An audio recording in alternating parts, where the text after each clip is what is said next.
Meus irmãos e minhas irmãs, que alegria poder estar com vocês esta noite. Lá no Genibaú é culto de oração. E hoje eu estou aqui com meus irmãos para juntos aprendermos da palavra de Deus. Você vai manter a sua Bíblia aberta, a gente vai conversar sobre ela. Você vai sair daqui com a porção de Deus no seu coração, de conhecimento do Senhor, que vai trazer cada vez mais alegria para a tua vida, porque o Senhor é... Glória a Deus, aleluia. Grande é o Senhor, poderoso é o Senhor. Palavra de Deus, carta de São Paulo aos Romanos, capítulo de número 8, versículo 18 ao 22. A gente vai assim ficar em livro de Romanos, tá certo? Não será expositivo, não essa noite, será temático, mas espero que você leve uma porção mais de Deus para a tua vida. 8:18. Muito obrigado, meu irmão. Se você quiser descer para cá também para acompanhar, pode vir. Glória a Jesus. Vocês compraram um excelente teclado. O Roland é um teclado de grande qualidade.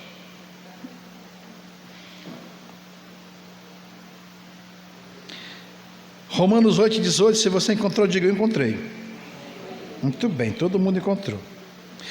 Diz assim: porque para mim tenho por certo de que os sofrimentos do tempo presente não podem ser comparados com a glória a ser revelada em nós. A ardente expectativa da criação, aguardando a revelação dos filhos de Deus, pois a criação está sujeita à vaidade, não voluntariamente, mas por causa daquele que a sujeitou, na esperança de que a própria criação seja redimida do cativeiro da corrupção para a liberdade da glória dos filhos de Deus. Porque sabemos que toda a criação a um só tempo geme e suporta angústias até agora. O texto que nós estamos lendo essa noite, amados, é um texto que nos fala sobre o ato do sofrimento da própria criação, do homem, pelo pecado que ele, a partir de Adão, se tornou vitimado. Nós estamos hoje falando um pouquinho, e eu depois até poderia refazer a proposta de tema que eu passei para o irmão Júnior, ele preparou um cartaz com todo cuidado, é de que Deus, em sua misericórdia, ele providenciou, escute bem, Deus providenciou, na nossa condição de um pecador e destinado à condenação, a providência da salvação. Essa é a proposta de Deus para as nossas vidas. O Senhor de misericórdia, ele lembrou-se de nós, e lembrando-se de nós, ele, em Cristo o Senhor Jesus, que vem para o povo judeu, e aí Romanos capítulo 8 descreve o estado do sofrimento, e 1 João capítulo 1, nos versículos 11 e 12, ele fala sobre essa expectativa para os judeus, e que por plano de Deus, por vontade de Deus, os gentios que somos nós, fomos alcançados pelo Senhor e por sua salvação. Criação, depravação e conserto da humanidade com Deus. Um dos temas que nós estamos lendo, ele faz parte de um pensamento que é fruto ainda de toda uma tradição e herança da Reforma Protestante, porque ela faz exatamente uma visão soteriológica, ou seja, da salvação, que João Calvino, ele assim desenvolve para combater e para, de certo modo, conduzir os cristãos a um ensino que trouxesse aos mesmos entendimento sobre a vida eterna. No ano de de 416, surgiu um pensamento que se tornou posteriormente doutrina de um indivíduo chamado Pelágio de Bretanha, e é o nome pelagiano, pensamento pelagiano ou doutrina pelagiana. Nesse pensamento, nessa doutrina, ele fundamentava uma teologia soteriológica, sotero, salvação. Ele falava sobre a salvação em que ele tirava Deus como autor, e somente Deus o autor da salvação e seu plano, e ele centralizava no homem. Ele centralizava toda a fundamentação da salvação no homem. E aí o antropocentrismo, o homem no centro. Como se o homem por si só pudesse salvar-se. E essa era a ideia de Pelágio, de uma forma bem simples falando. Pelágio, ele disse que o homem não precisava da proposta de salvação apresentada por Deus em seu Filho Jesus. O homem por si só, ele poderia salvar-se. Esse pensamento foi combatido por Agostinho de Hipona. Ele combate esse pensamento, e aí no ano de 416 esse pensamento se dissolve. Só que muito tempo depois, no século 17, esse pensamento retorna por Jacob Armínio, ou Jacó Hermínio, o pensamento arminiano, a doutrina arminiana da salvação. Parte da igreja que até então reformada, ela passou a adotar esse sistema de doutrina, como também uma ala do catolicismo romano. No fundamento assim criado pelo holandês Jacob Hermínio, ele diz, em 5 pontos: a eleição é condicional, a expiação é ilimitada, a depravação, ele concorda, é total, mas a graça, ele diz, é irresistível, e o homem, no último ponto, pode decair da graça. Ou seja, ele diz que o homem, em sua salvação, ele pode optar querer ou não querer ser salvo, é o que ele chama de livre-arbítrio. Ele diz que a expiação tem uma ação que, na verdade, é ilimitada, e que essa depravação, de fato, atingiu toda a humanidade a partir de Adão. Adão pecou, portanto, em Adão todos são pecadores. Mas ele acaba dizendo, e eu estou só redizendo novamente aqui, explicando melhor os pontos, que eu posso resistir, querer ser salvo ou não. Contudo, o pensamento calvino diz o seguinte, 5 pontos. De fato, a depravação é total. Todos os homens são pecadores. Romanos capítulo 3, versículo 23. A eleição é incondicional, ou seja, Deus, em sua infinita misericórdia, sendo Ele o autor do universo e o provedor da salvação, Ele nos elege em Cristo a salvação. E Ele diz que essa expiação é limitada, porque ela se dá exatamente a tantos quantos o Senhor chamou, e assim o Senhor vocacionou para essa salvação, que é chamada vocação eficaz. E ele fala no último ponto que eu acho surpreendente, algo muito semelhante ao que a Igreja de Cristo no Brasil ela professa. Ele diz, a perseveração dos santos. Ou seja, o cristão, ele não se torna salvo porque ele está perseverando, ele persevera porque ele já é salvo. A obra da salvação que recebemos não é fruto do meu trabalho, mas é uma obra realizada por Deus na cruz do Calvário. O que eu recebo, portanto, da benécia de Deus é que na minha futilidade e incapacidade de salvar-me, Jesus Cristo é quem de fato, por graça que nos faz merecedores, porque a graça é favor imerecido, Ele nos dá esperança para a vida eterna. E uma vez que agora eu tenho a esperança da vida eterna, essa graça eu não perco, porque o Senhor não tem como reescrever por inúmeras vezes o que Ele já escreveu. Se assim nós pensássemos, nós estaríamos tornando Deus um ser que não tem a visão do futuro, que não sabe todos os tempos. Quer dizer que o Senhor não sabe que esse jovem tomou uma decisão de forma impensada e sem nenhuma perspectiva de reino de Deus? Quer dizer que o Senhor não sabe o que acontece na vida de cada um de nós? O Senhor não sabe o meu futuro? E ao mesmo tempo que Ele está vendo o meu futuro, Ele está vendo o passado, porque passado e futuro para Deus, Deus é atemporal, Ele sabe todas as coisas ao mesmo tempo.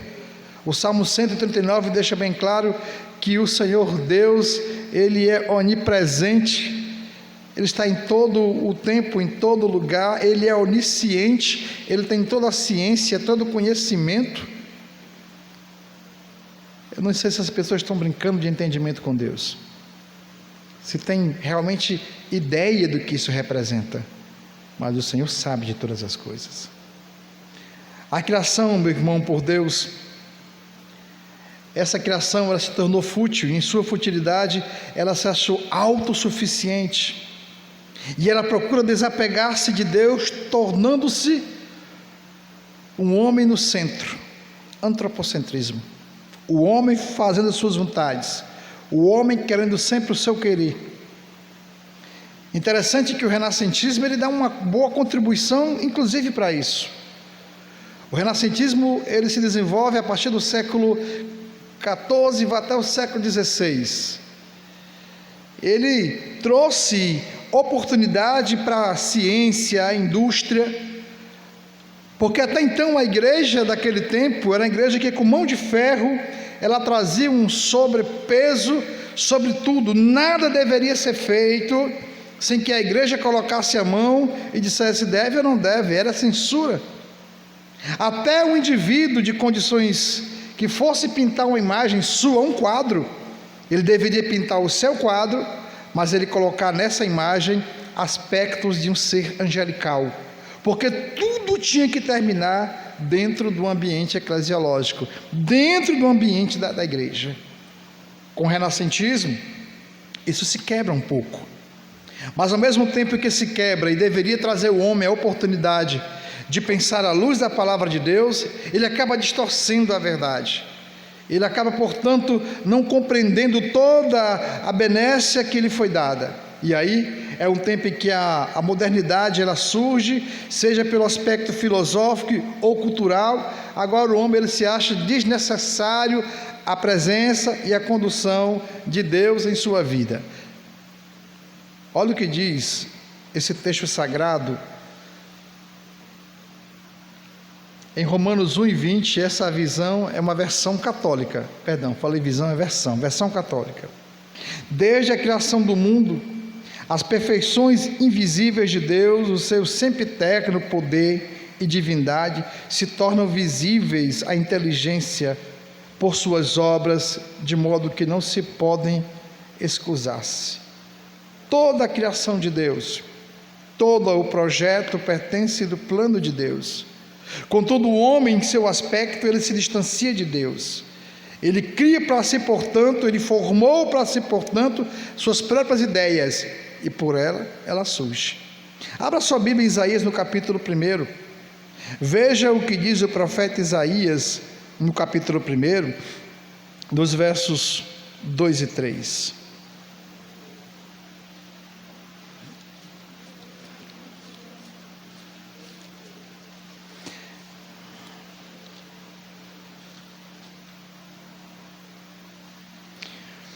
Ouve, ó céus, e dá ouvidos, ó terra, porque o Senhor é quem fala. Criei filhos e os engrandeci, mas eles estão revoltados contra mim. O boi, ele faz o que, irmãos? O boi conhece o seu possuidor. E o jumento? Agora ele diz, mas Israel não tem conhecimento do seu Deus. Ele diz, olha, o animal irracional, mas ele sabe que por quem o cuida dele. Esse animal irracional, ele sabe o lugar de casa, ele volta para a sua manjedoura, ele volta para o seu lugar de origem.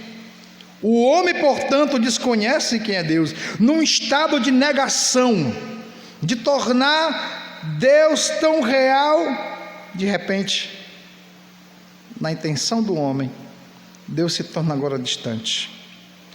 E aí, meus irmãos, o homem acaba sufocando-se nas asneiras, num conhecimento que ele acredita ser extraordinário, sufocando a si mesmo. Olha o que diz Provérbio no capítulo 27, versículo também 7, ou melhor, Provérbio 27 e o versículo 7, né? Corrigindo aqui. Você pode ler, por gentileza?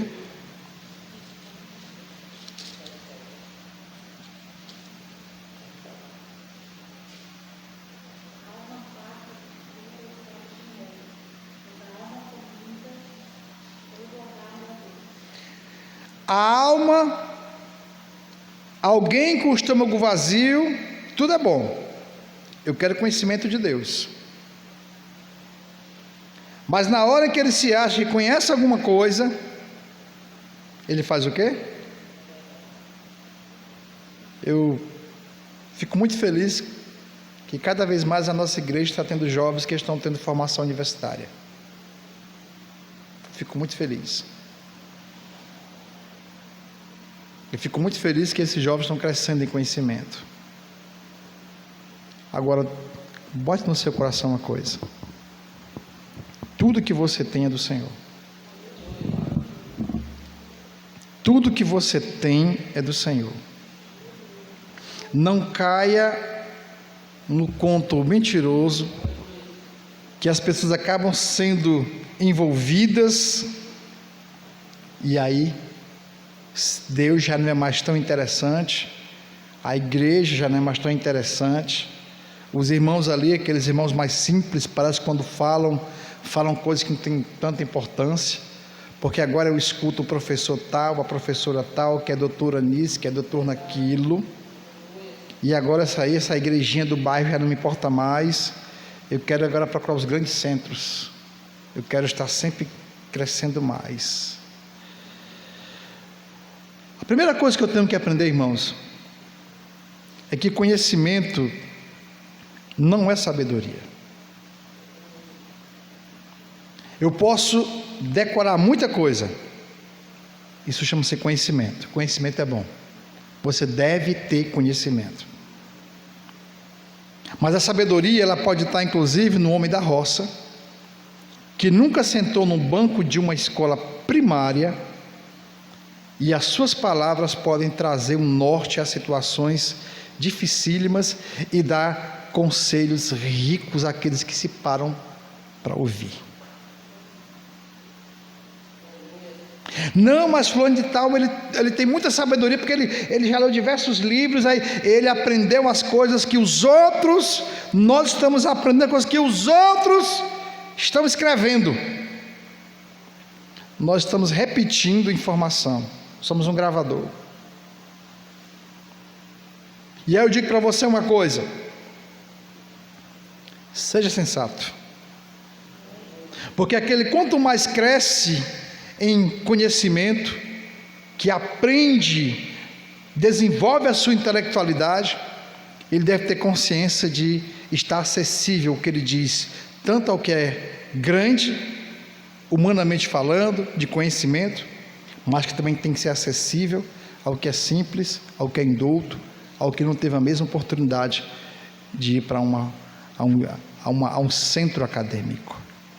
Mas eu preciso distinguir isso e guardar isso no meu coração. Olha o que diz São Paulo em 1 Coríntios capítulo 8, versículo 1, somente a parte B desse versículo.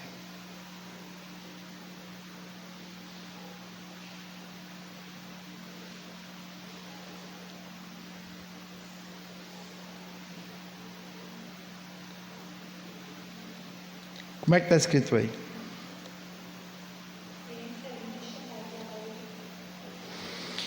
Pastor, o senhor é contra?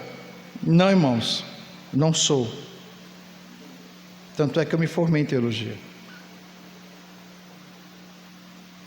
A faculdade, o ensino, a formação, a profissão, os jovens precisam buscar, os adultos também, porque o tempo não para. Ah, já estou velho para estudar. Não existe isso. Deve sim buscar conhecimento, mas conhecimento com humildade, conhecimento com misericórdia, conhecimento com acolhimento, conhecimento disposto a dividir, a partilhar, conhecimento tendo como objetivo em tudo que você for fazer na sua vida, enaltecer a pessoa de Deus. Enaltecer a pessoa de Deus.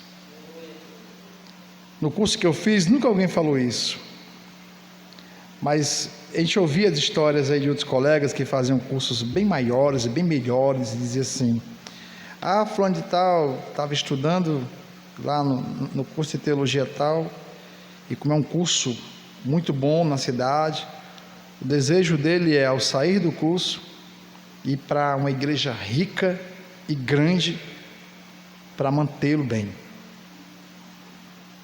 para sustentá-lo bem.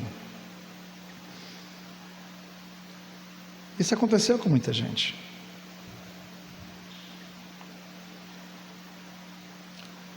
Mas com outras não.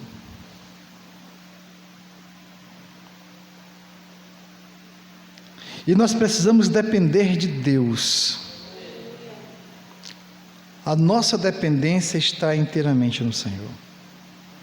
O homem, portanto, que cresce, porque Deus lhe permite crescer em conhecimento, ele deve crescer em conhecimento, mas acima de tudo ter a sua vida cativa ao Senhor.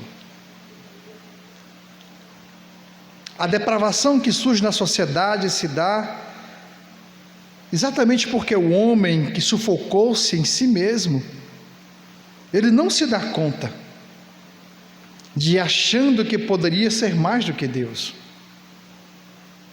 e que as coisas simples para ele já perderam sentido. Observe que a fascinação de Eva no capítulo 3 de Gênesis é exatamente a fascinação pelo poder, pela ganância. Satanás, ele chega para Eva e fala assim: você deve comer desse fruto, porque no dia que você comer desse fruto, você será como Deus. Você vai conhecer o bem e o mal, você vai ser como Deus. Ser como Deus trouxe a Eva o desejo, despertou nela o desejo de ser como Deus, de conhecer o bem e o mal. O Senhor conhece o bem e o mal, mas o Senhor, por sabedoria profunda, sensata, o Senhor sempre é o bem, porque é sua essência e seu caráter. A humanidade se vê sufocada, e na sua depravação total ele se distanciou de Deus. No texto de Romanos, se você puder me acompanhar, nós vamos trabalhar praticamente só Romanos, do capítulo 1, no versículo 23, você já conhece, vamos ler novamente. Ele diz: e mudaram a glória do Deus incorruptível em semelhança da imagem de homens corruptível, bem como de aves, quadrúpedes e répteis. Por isso Deus os entregou tais homens à imundícia pelas concupiscências, ou seja, os seus desejos, seu próprio coração, para desonrar o seu corpo entre si, pois eles mudaram a verdade de Deus em mentira, adorando e servindo a criatura em lugar do Criador, o qual é eternamente. Amém. O que foi que eles fizeram? Eles passaram a buscar apenas a ideia de que agora eles poderiam fazer. Quando São Paulo está escrevendo aos Romanos, uma cidade imensa, uma metrópole, havia um povo judeu que estava ali, e a proposta, portanto, de Paulo era trazer a consciência a estes sobre o seu estado do conhecimento de Deus. Contudo, a condição do pecado e essa depravação que vem sobre essa humanidade, a sua inclinação pelos apetites da carne, a sua inclinação pelo pecado, pelo ato da desobediência a Deus, é que ganhou espaço.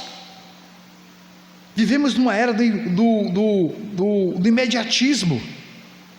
As pessoas não têm mais a paciência de aguardar que Deus, Ele, por sua bondade e seu tempo, Ele desenvolva sobre nós o seu querer. As pessoas querem que as coisas aconteçam como o quê? Um lâmpada, aquela ideia mentirosa, né? Fantasiosa, em que alguém vai lá e esfrega uma lâmpada e sai um gênio, e ele fala assim: eu tenho 3 desejos para realizar para você. Quais os desejos que você quer? E a pessoa diz: eu quero logo agora, eu quero que aconteça na minha vida agora.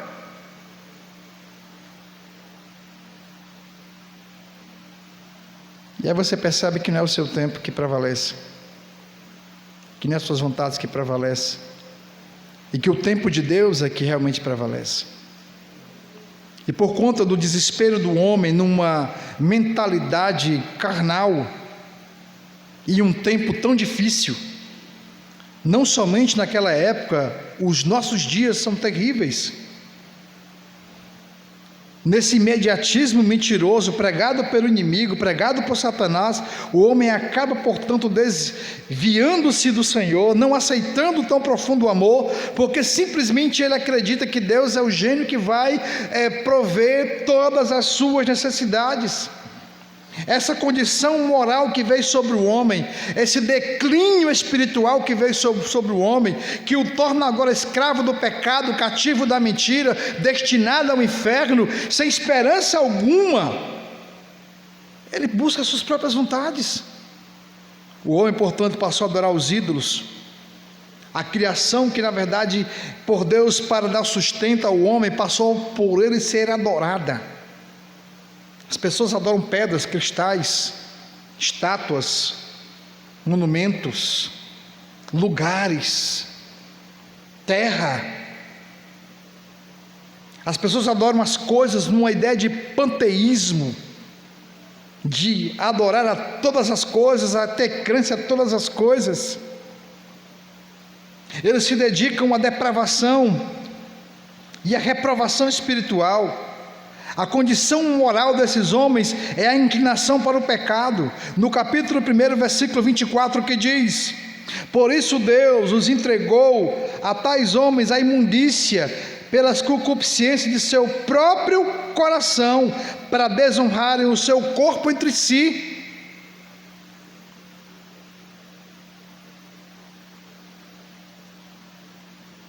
Savonarola,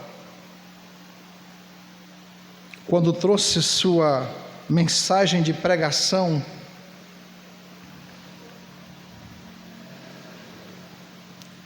na cidade em que ele estava ministrando sobre o juízo de Deus, uma pilha de livros se formaram,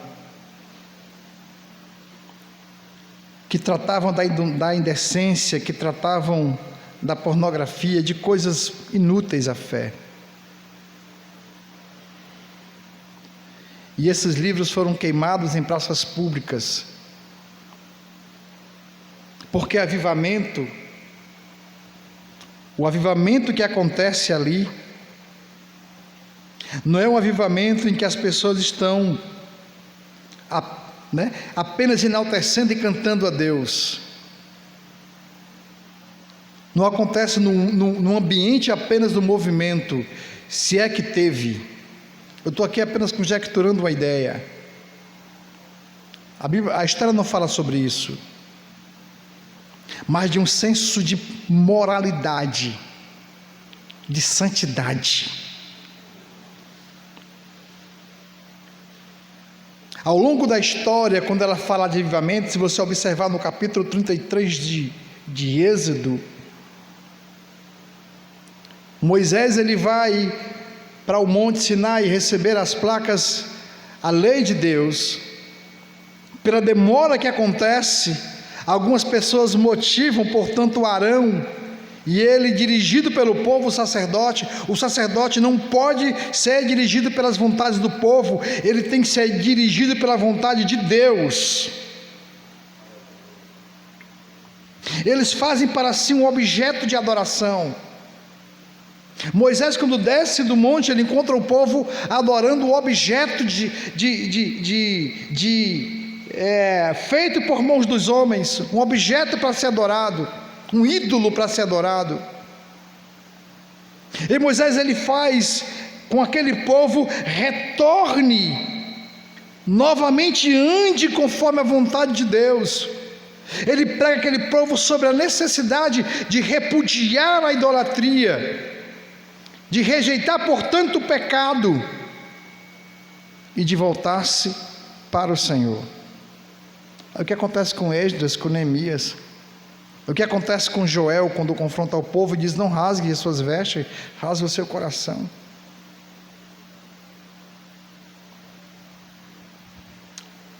A igreja precisa, irmãos, entender que o avivamento acontece quando as almas sentem que são de fato pecadoras, que carecem da misericórdia de Deus, em que as pessoas estão vindo à igreja, à capela, à casa de oração, ao santuário, com o objetivo de ter uma vida que de fato agrade o coração de Deus.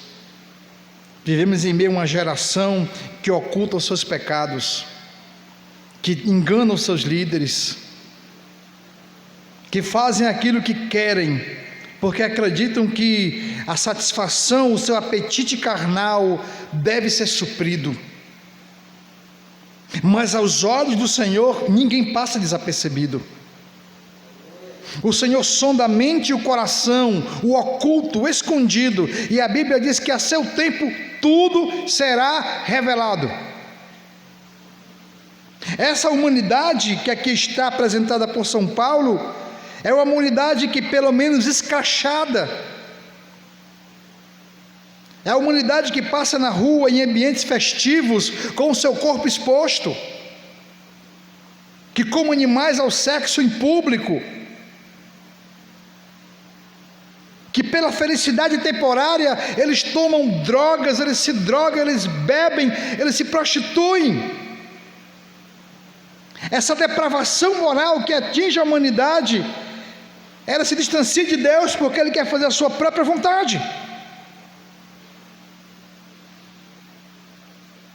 No capítulo 5, verso 12 de Romanos, nessa depravação da humanidade, São Paulo diz que isso é um fruto de um pecado que vem a partir de Adão. Portanto, Adão, pai da humanidade, Adamo, todos agora em Adão são pecadores.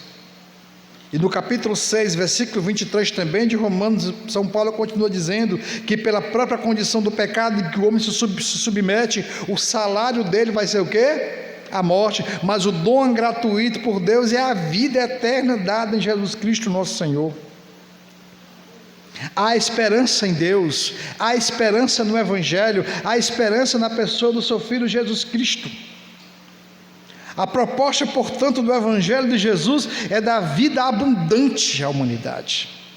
Vida abundante. Portanto, há uma depravação moral na sociedade, mas há um plano de Deus que vai se cumprir. Vamos continuar esse estudo. Eu respeito a hora, irmão, e a hora deu. E vamos exatamente falar sobre o segundo momento, sobre o plano da salvação do Senhor. Que você possa vir na próxima terça-feira. Às terças-feiras eu pedi dispensa à igreja que eu estou pastoreando, e sempre deixando bem claro, o Genibaú ainda é congregação, o inverso, né? O Bom Jardim ainda é congregação do Genibaú. E como estando sob a tutela daquela igreja, especialmente sobre a minha, eu tenho a grande satisfação de estar com os irmãos nesses dias, para aprendermos mutuamente. Então, na próxima terça-feira, eu desafio você a convidar mais um. Na próxima terça-feira, eu desafio você a não esperar um vídeo chegar no seu YouTube para você ficar em casa aprendendo. Venha para a casa de oração. Vamos comungar como igreja, porque essa ideia do tempo presente, de certo modo, até distancia as pessoas. E eu quero, em nome de Jesus, meus irmãos, minhas irmãs, aproveitar a oportunidade em que os templos estão abertos para juntos bendizermos ao Senhor. Escute o que eu vou lhe dizer. Eu não sei se ao término dessa campanha, que muitas pessoas aí não respeitam regras, não respeitam protocolo de saúde, não respeitam distanciamento, é bem possível, e eu espero em Deus estar enganado, nós estamos num risco, porque as pessoas falam assim, a segunda onda. Que segunda onda, irmãos? Se a primeira ainda nem acabou, a primeira ainda nem passou. Nós estamos diante de um risco eminente, e que só Deus em sua misericórdia há de poupar a vida e nos guardar de todo mal, que também não é caso para pânico, mas de cautela, de prudência, de respeito aos espaços e saber o que está sendo feito. Que Deus em Cristo te abençoe. Eu convido a você a ficar de pé. Posso, presbítero? Já são 9 horas, eu quero dispensar o povo de Deus.